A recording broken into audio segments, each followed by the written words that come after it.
हमारे भारत में एक समय बड़े बड़े और महान हिंदू राजाओं का राज था, जिन्होंने भारत की और अपनी प्रजा की रक्षा करने के लिए भरसक प्रयास किए। और अगर हम भारत के इतिहास में झांक कर देखें तो हमें ऐसे कई सारे महान हिंदू राजाओं की और शूरवीरों की वीर गाथा के बारे में देखने को मिलेगा। मगर जैसा कि आप लोग जानते हैं कि एक समय ऐसा भी था जब मुगलों ने भारत पर हमला कर लिया था और भारत के कई बड़े बड़े राज्यों में वहां के राजाओं को हराकर मुगलों ने वहां पर राज कर लिया था और मुगलों ने भारत पर कई सालों तक अपना छत्र राज जारी रखा। उसी राज्यकाल के दौरान कई सारे मुगल शासकों ने अपनी गद्दी संभाली और उन्हीं मुगल शासकों में से एक था बाबर। बाबर मुगल वंश का संस्थापक था और बाबर ने 1526 में मुगल वंश की स्थापना की थी। तो आज की ये वीडियो नॉलेज से भरपूर होने वाली है, क्योंकि आज की इस वीडियो में हम आपको बताएंगे मुगल शासक बाबर की जिंदगी से जुड़े कई सारी बातें जो आप में से बहुत ही कम लोगों को पता होंगी। तो इस वीडियो को एंड तक जरूर देखिएगा और अगर आपने अब तक हमारे चैनल को सब्सक्राइब नहीं किया है तो जल्दी से हमारे चैनल को सब्सक्राइब करके पास में दिख रहे बेल आइकन को भी ऑन कर दीजिए, क्योंकि हम हर बार आप लोगों के लिए इसी तरह की कई सारी इंटरेस्टिंग वीडियोस लाते रहते हैं। तो चलिए बिना किसी देरी के हमारी आज की इस वीडियो को शुरू करते हैं। हमारी लिस्ट में नंबर 15 फैक्ट है, बाबर एक मुगल शासक था और बाबर का जन्म 14 फरवरी 1437 ईस्वी में मध्य एशिया के फरगना में हुआ था और बाबर का पूरा नाम था जहरुद्दीन मोहम्मद बाबर। बाबर का परिवार तुर्की जाति के चगताई वंश का अंतर्गत आता था और बाबर के पिता का नाम था उम्र शेख मिर्जा। हमारी लिस्ट में नंबर 14 फैक्ट है, बाबर बहुत ही छोटे थे तो काफी कम आयु में ही उनके पिता उम्र शेख मिर्जा का देहांत हो गया और अपने पिता की मृत्यु के बाद महज 11 साल की उम्र में ही बाबर ने अपने पिता की गद्दी संभाली और बहुत ही कम उम्र में बाबर शासक बन गया। अपने पिता की मौत के बाद जब बाबर पिता की गद्दी पर बैठा था और खुद शासक बना था तो उसने अपना राज्य अभिषेक अपनी ही दादी एहसीन दौलत बेगम की मदद से करवाया था। हमारी लिस्ट में नंबर 13 फैक्ट है, 1507 ईस्वी में बाबर ने काबुल पर जीत का झंडा लहराने के बाद उसने अपने पूर्वजों द्वारा जो उपाधि दी गई थी उसे पूरी तरह से ठुकरा दिया और उसने वो उपाधि ठुकरा कर बादशाह की उपाधि ले ली और उसने अपने नाम में बादशाह लगा लिया था।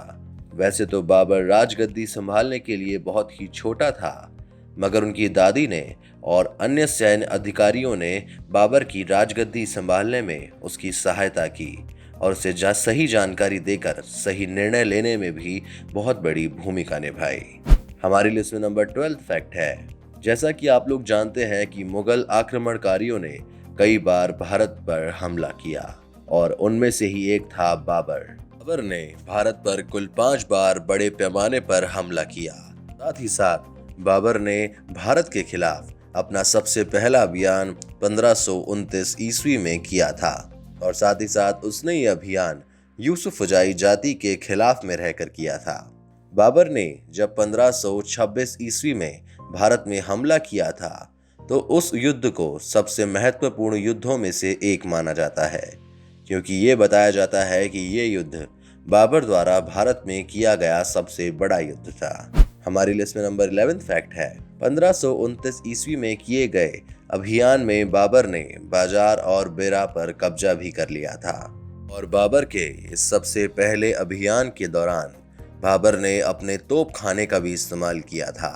और इतिहास के पन्नों में ये भी बताया जाता है कि भारत में हमला करते वक्त बाबर ही वो शख्स था जिसने सबसे पहले इन लड़ाइयों में तोपों का इस्तेमाल किया था और इसी वजह से बाबर हर बार लड़ाइयों में जीत भी जाता था। हमारी लिस्ट में नंबर 10 फैक्ट है, जब बाबर ने 1527 ईस्वी में भारत के खिलाफ अपना चौथा अभियान चलाया था तो उस अभियान के दौरान दौलत खां लोदी और इब्राहिम लोदी के बीच काफी ज्यादा मतभेद और लड़ाई हो गई और उन दोनों के संबंधों में इस तरह के मतभेद की वजह से दौलत खां ने, जो उस समय लाहौर का गवर्नर था, उसने अपने पुत्र दिलावर खां को और आलम खां को भेजा ताकि वो लोग बाबर को भारत पर आक्रमण करने के लिए आमंत्रित कर सकें। और कई लोग शायद ये नहीं जानते कि भारत में लोधी वंश की समाप्ति बाबर के आने की वजह से ही हो पाई थी। हमारी लिस्ट में नंबर 9 फैक्ट है, जिन लोग को नहीं पता उन्हें हम बता दें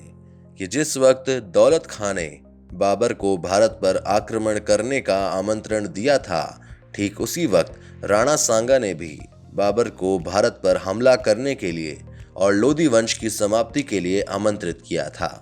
हमारी लिस्ट में नंबर 8 फैक्ट है, दौलत खां ने बाबर को भारत पर हमला करने का आमंत्रण इसलिए दिया था क्योंकि दौलत खां पंजाब पर अपना शासन बनाए रखना चाहता था और वो बिल्कुल भी नहीं चाहता था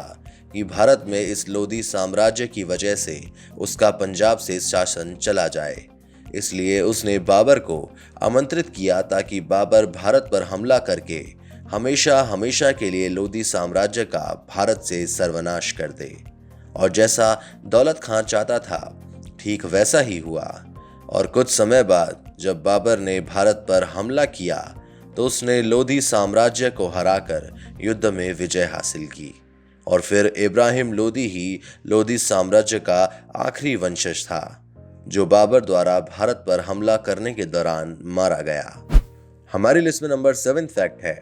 दौलत खां के साथ साथ राणा सांगा ने भी बाबर को भारत पर हमला करने का आमंत्रण इसलिए दिया था क्योंकि वो बाबर की मदद से अफगानों को यानी कि लोधी साम्राज्य का सर्वनाश करना चाहता था और उसके बाद वो दिल्ली सल्तनत पर अपना शासन बनाना चाहता था। के लिए उसने बाबर की मदद ली ताकि लोधी साम्राज्य का सफाया हो सके और वो आसानी से दिल्ली पर कब्जा कर ले। हमारी लिस्ट में नंबर 6 फैक्ट है, जब बाबर ने अपना चौथा अभियान शुरू किया तो उसमें उसने लाहौर पर साथ ही साथ उसने दीपालपुर पर अपना कब्जा जमा लिया और फिर उसके बाद 21 अप्रैल 1526 ईस्वी को पानीपत का सबसे पहला युद्ध हुआ।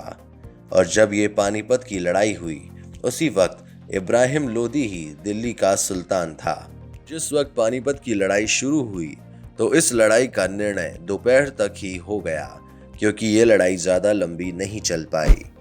हमारी लिस्ट में नंबर 5 फैक्ट है, पानीपत की लड़ाई इतनी जल्दी इसीलिए खत्म हो गई क्योंकि जैसा कि हमने आपको बताया था कि बाबर युद्ध में तोपों का इस्तेमाल किया करता था। तोपों की मदद से बाबर कम सैनिक होने के बावजूद भी जीत जाता था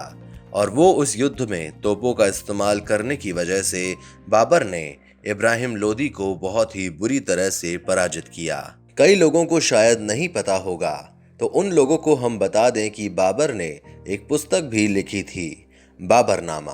और उस पुस्तक में बाबर ने पानीपत की लड़ाई के बारे में बताया है और उसने ये बताया कि पानीपत की उस लड़ाई में बाबर ने केवल 12,000 सैनिकों का इस्तेमाल किया मगर फिर भी वो इसलिए जीत गया क्योंकि उसके पास बहुत बड़ी बड़ी और विशालकाय तोपें थी। हमारी लिस्ट में नंबर 3 फैक्ट है, बताया जाता है कि बाबर ने पानीपत के युद्ध में अपने 2 सबसे तेज और खतरनाक निशानेबाज उस्ताद अली और साथ ही साथ मुस्तफ़ा को जंग के मैदान में उतारा था, जिन्होंने अपने निशाने मारने की कला से पानीपत के मैदान में दुश्मन सेना के कई सारे सैनिकों को मौत के घाट उतार दिया था। हमारी लिस्ट में नंबर 2 फैक्ट है, जब बाबर ने इब्राहिम लोधी को जंग में हराकर भारत पर जीत हासिल की थी तो इसी खुशी के जश्न में बाबर ने खुश होकर हर एक काबुल वासी को एक एक चांदी का सिक्का भेंट किया था